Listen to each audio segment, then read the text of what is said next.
Mas tumaas pa ang investment na nakuha ng Philippine Economic Zone Authority sa ilalim ng kasalukuyang administrasyon.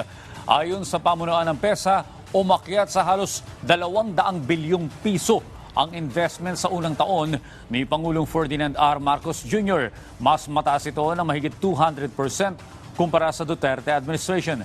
Katumbas yan ng halos 60 billion pesos.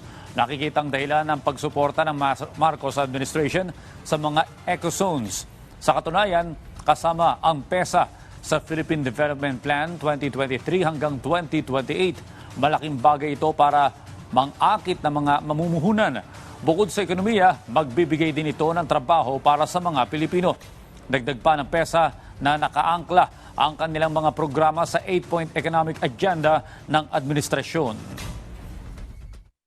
Right now, meron ho tayong mga 11 na mga big ticket projects that will generate 154.9 billion pesos projected employment, additional 4,783 jobs, and you can also see there the additional exports.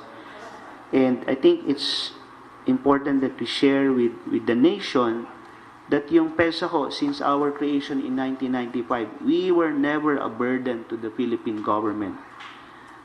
In fact, we have contributed so much to the coffers of the national government.